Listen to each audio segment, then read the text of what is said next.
Hello everyone and welcome back to another live stream here. So this evening, who is ready to talk about the superfluity of naughtiness, as the King James says? The superfluity of naughtiness. That was always one of my favorite passages, just because it's so fun to say. Superfluity of naughtiness. Alright, James this evening. James chapter 1. And verses 19 through verse 25. We will reserve verse 26 and verse 27 for the following section. However, there is some precedence for making this section 19 through 27. Do you think that you could guess what that is? I do have a haircut. I got this haircut and I sent a picture to my family and people just that I talk to every day, and they said, "Wow, you got a fade." It's like I don't know what this fade is, but whatever. That's what the person decided to do this time, and Laura likes it. So, well, that's looking like a little boy. You know what? Hang on. Here, we can just do this. There you go. That's what we're doing, apparently. I'm just kidding. I'll do this if we have to. Then you can see how nice the haircut is. Okay. What happened is I wanted them to do it short, just in case they take away the barbershops again. Because then you should have. I mean, you saw my hair before. It was like an afro, right? So it was growing out thick, hard to deal with in the morning too. And so I told them cut it short because I don't want to come back here for a long time. So. All right. Anyways, you may think, and I think this is not a bad idea, that each section is broken up by this word brethren. See here, verse 2. Consider it all joy, my brethren. And he goes down and he's talking about it and he's continuing in the discussion. And then he gets down here to verse 16. Do not be deceived, my beloved brethren. In fact, let me fix this in my notes just for myself. I've got a system going on I'm going to start using. And then you come down here to verse 19. This you know, my beloved brethren. And then you don't have another beloved brethren until chapter 2 and verse 1. And so you might be tempted to break up the sections along those lines. I've got no problem with that. The section breaks I use are more for, my own personal reasons of how I see the text flowing. So there are no right answers, but you may break the text up along these my beloved brethren comments throughout the book. So we're in verse 19 now, and the reason why why he's going to be talking about what he's discussing here is this. So the beginning of the discussion, he says, "Consider it all my joy, brethren, when you encounter various trials." He then goes down and talks about asking for wisdom from God and asking in faith with nothing doubting. And then he again discusses this persevering under trial theme in verse 12. And then he introduces this other subject in verse 13 and following, basically saying, now don't think that when you're tried it's because of something that's coming from God. God's using the trials, but the trials do not originate from him. And that's when he says this. What does God gives you things that are good in verse 17. And he says in verse 18, in the exercises of his will, he brought us forth by the word of truth. And that's why we enter into this discussion here in verses 19 and following. It's about the word of truth. And if you want to see there, I've got the word of truth with this little Bible looking thing behind it. It's hard to tell what it is, but that's what it is. It's supposed to be a Bible, or it signifies belief or something like that. But that's the highlight decision that I made, because that makes the most sense to us. And you'll see it throughout this section. Word implanted, word, perfect law, the law of liberty. I've got that there for you, as well as some other symbols that I've used and highlights that I've used in order to, visually cue you into what's going on in the text. This slow to speak tag here in verse 19 It's going to come up later a lot in James chapter 3. I'll show you that. You'll see I've already went ahead and I got some of those highlighted for us.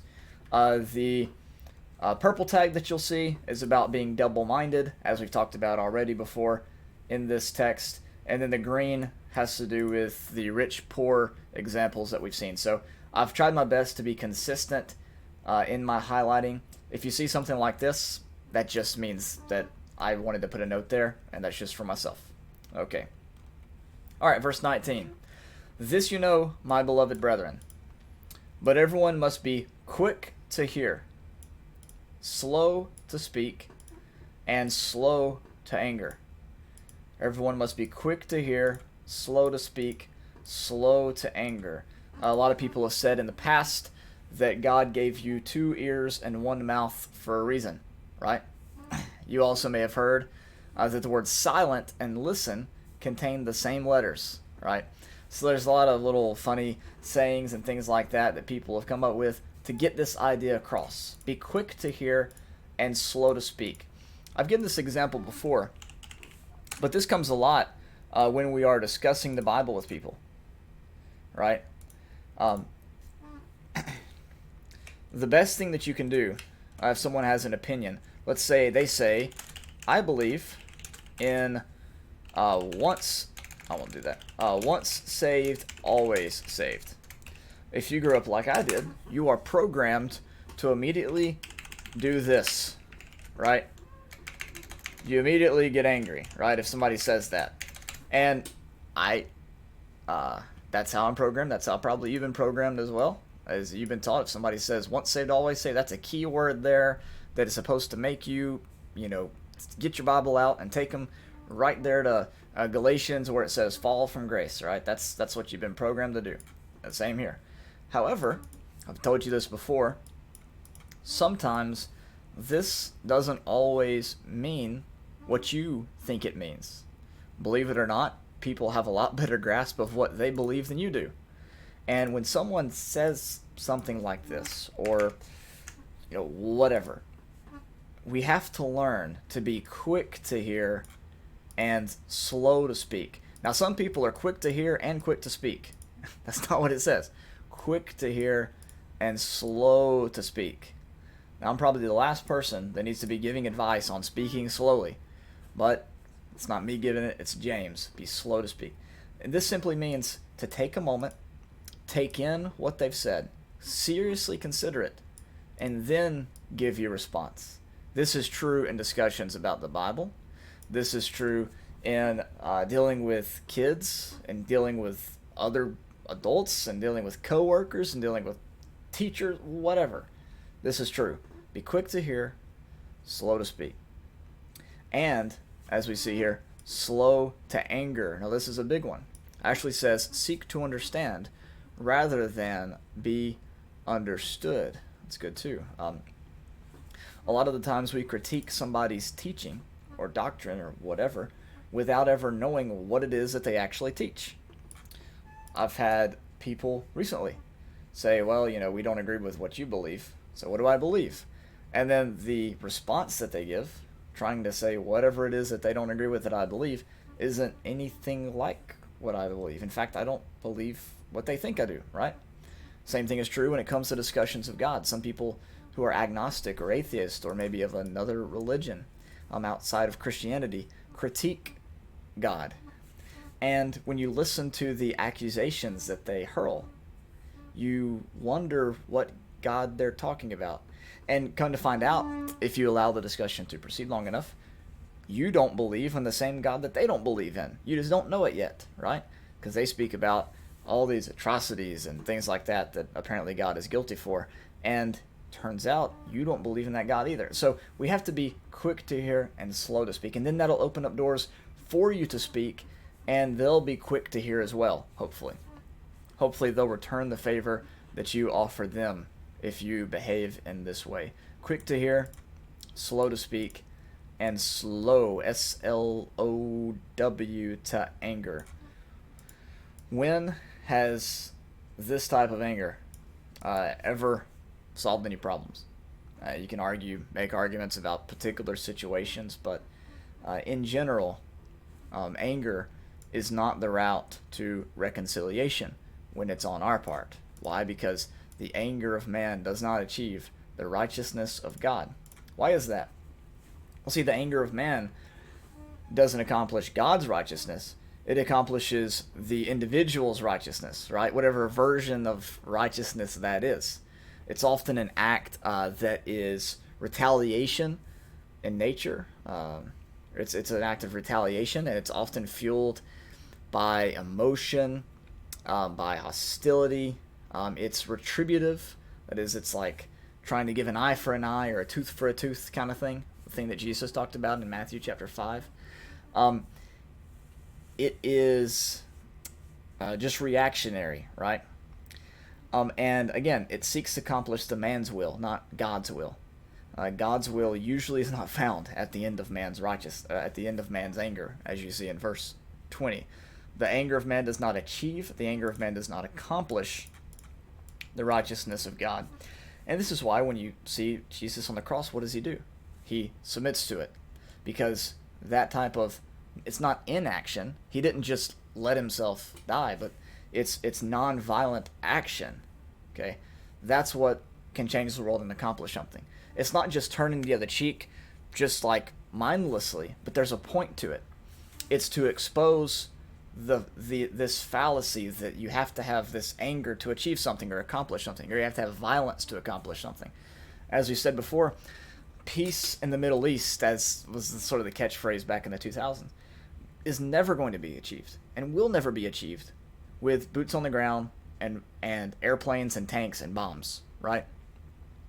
Because all that is doing is continuing and perpetuating the cycle of violence. True peace in the Middle East, in America, in the world, in our politics, can only be found in the law of liberty, as we're going to be talking about tonight, in the Christ. Because it is that type of nonviolent action, right? Not saying an eye for an eye and a tooth for a tooth, that brings about the will of God on earth, that does achieve the righteousness of God, because it's acting within his program and saying, let thy will be done. Okay, verse 21. He says, therefore, since you know this, since you know to be quick to hear, slow to speak, and slow to anger, put aside all filthiness and all that remains of wickedness, or all superfluity of naughtiness. I like that. Putting aside all filthiness and superfluity of naughtiness, or all that remains of wickedness, in humility receive the word implanted, which is able to save your souls. Wait a minute, aren't these already Christians, right? What's he saying here? Salvation is not a one and done process, right? It's not that and it's done. See, a lot of people view their life like this. So they're living in sin, they're saved, then they continue to live. Okay, they're living in sin here, they're saved, and they continue to live. That's not the end of the story. And then instead, it goes more, well, I thought that would delete the whole thing. Let's do it like this. Instead, it's more like this. An individual lives, they become a Christian, and then the rest of their life, if they are spent, if they spend it in that walk, is as described in 2 Peter 1, a continual adding to their faith, as you see in 2 Peter chapter 1, adding to their faith moral excellence or virtue, continually adding knowledge, continually adding self-control, continually adding perseverance, continually adding godliness, continually adding brotherly kindness, and continually adding love. He says in verse 8 that these qualities, they have to belong to you, and they have to continue to increase. All right, you see there? And as you see in verse 9, he who lacks these qualities, or lacks the continual increasing of these qualities, is blind or short-sighted, having forgotten, that's going to be a key phrase in James in a moment, having forgotten his purification from his former sins. In other words, he's forgot he was saved, as we usually say. So salvation is not just a one-time, hey, I'm saved process, although that's true technically. It's something that we grow up into and grow to understand every single day. Like, for instance, the example that we use all the time, Ephesians 1 verse 3. All spiritual blessings in heavenly places in Christ.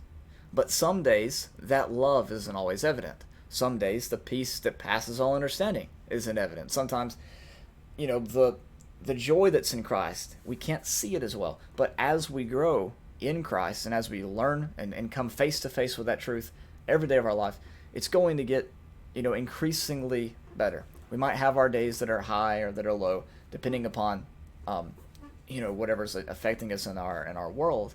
But it's not that the amount of blessings change, but it's that our perception of those blessings change. And so salvation, the looking into that word which is able to save your souls, is about growing up in this knowledge of Christ and becoming more aware of what's been made available to us through Jesus and the work that he did. And so he says, with all humility receive. Now, why does he say with all humility or with all gentleness receive the word implanted? Well, if you think that you know everything already, then how can you increase in knowledge? Make sense? If you think that you have all truth or that you know everything already, how can you increase in knowledge? And so you have to put on this this cloak of gentleness, this cloak of humility. And as we see in James 4, humble yourself in the sight of the Lord and he will lift you up. He'll provide the perfection. He'll provide this salvation, as you see in verse 21. So he says, with humility, with gentleness, receive the word implanted. Now, the word implanted, let's talk about that for a moment. What is the word implanted? I know this might be offensive, but this is not talking about the Bible as we know it. Why do I say that? Well, James was a fairly early book that was written. And so it can't be talking about the Bible as we know it, because the Bible as we know it didn't exist yet. So what's it speaking of? Speaking of Jesus and his teaching, the gospel. The basic message there revolving around the crucifixion of Jesus and his resurrection. He says, in humility, receive the word implanted. This is that seed of Matthew 13, right? The seed that's sown in the heart, the truth about Christ and what he's done. That's specifically what he's talking about here. And then he says in verse 22, but prove yourselves doers of the word, of the logos. That's the word there. Same word that's used in John 1. In the beginning was the Word, and the Word was with God, and the Word was God. Then the Word became flesh and dwelt among us. Jesus is a walking Bible, basically, is the way that you could look at it in our terminology. You look at him and you see the truth. And so he says, be doers of the word, and not merely hearers who delude or deceive themselves. Here's that double-minded theme again that was introduced earlier. For if anyone is a hearer of the word and not a doer, he is like a man who looks at his natural face in a mirror. For once he has looked at himself and gone away, he has immediately forgotten what kind of person he was. And I have got the perfect example for this in our day and age.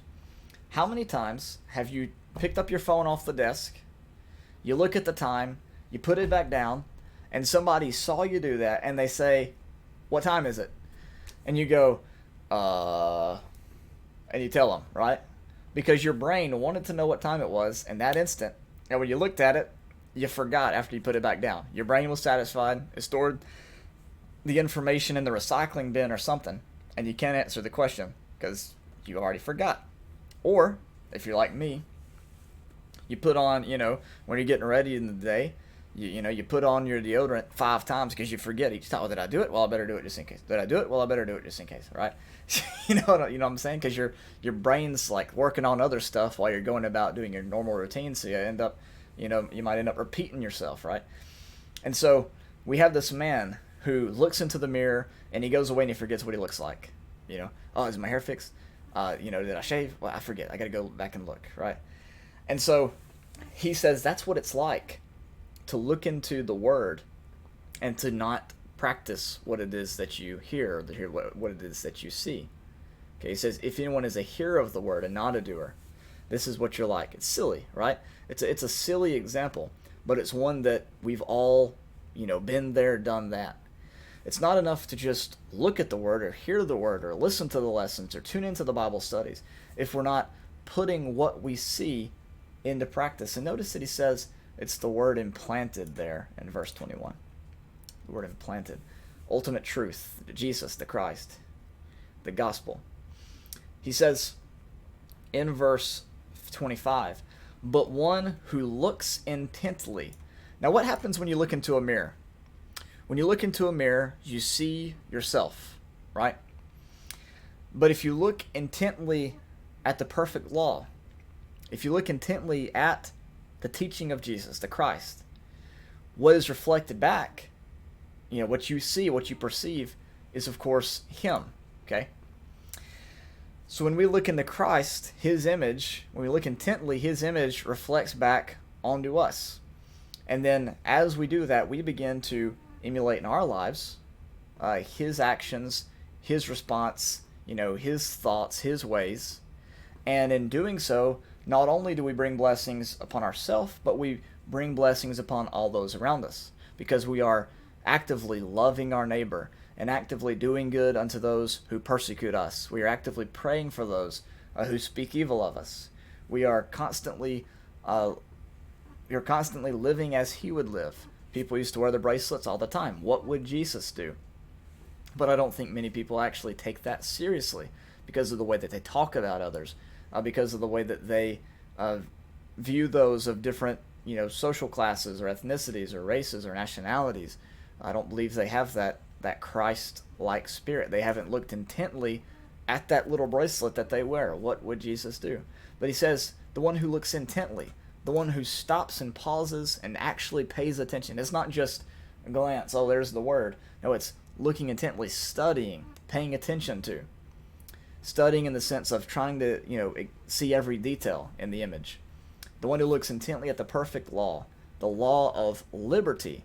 So now we have a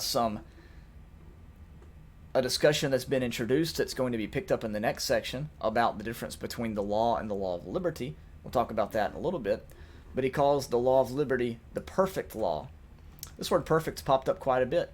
Do you remember how it was used up here? That let endurance have its perfect result, so that you may be perfect and complete, lacking in nothing. As you see there in verse 4. This is similar to what's being said here in verse 25. Those who look intently at the perfect law, the law of liberty. It's perfect. It's met the test. It's able to bring individuals into perfection. Jesus is that ultimate example of learning through suffering. And you say, what do you mean Jesus learned through suffering? Well, Hebrews 5:8-9 says, although he was a son, he learned obedience from the things which he suffered. And having been made perfect via the suffering, he became to all those who obey him the source of eternal salvation. And that's what we have being said in James 1. Jesus is that perfect example of what it means to be the suffering servant, the one who is innocent and suffering for wrongs that he did not commit. And so he says in verse 25, the one who looks intently at the perfect law, the law of liberty, and abides by it, not having become a forgetful hearer, but an effectual doer. This man will be blessed in what he does. All right. That's James 1, 19 through 25. We're going to look at verse 26 and verse 27 next Wednesday, and then get into this discussion of partiality. And you're going to see why I'm including that here next Wednesday. But this introduction of this phrase, perfect law and law of liberty, carries over into the next section, as well as this discussion of bridling the tongue. James is one of my favorite books because it's constantly introducing new themes and building upon those themes as you read through. If you were to take little color pencils or whatever highlighters, kind of like what I've done here in my electronic version, you'd mark the book up with callbacks and references to previous sections in James. It really is just a beautiful book to study, and one of the reasons why I decided to do it on Wednesday nights here. I have an idea. Maybe did I already tell you this? I don't know. So I have an idea. Once we finish Ecclesiastes and James, or rather, yeah, once we just finish Ecclesiastes, the new schedule will look like this. Popular Church of Christ discussions, I guess is what we'll call that. Something along those lines. Basically, we're talking about adultery and instrumental music and Lord's Supper on the first day of the week and things, along those lines. You can make your suggestions. Sunday evening, I'm going to do a series. When I mean a series, I'm talking like a Revelation series. This is not going to be a small task on the atonement or the death of Christ. And then on Wednesday, we're going to be talking about James. So that's the plan for the foreseeable future. This is after we finish Ecclesiastes, though. We'll probably finish James around the same time as we get started with some of these. But that's kind of the plan for the next few weeks. Man, I did Sunday wrong on both of those. How about that? All right. That's all for today. Y'all have a great night. I'll see you on Sunday morning, 9:30. Bye-bye.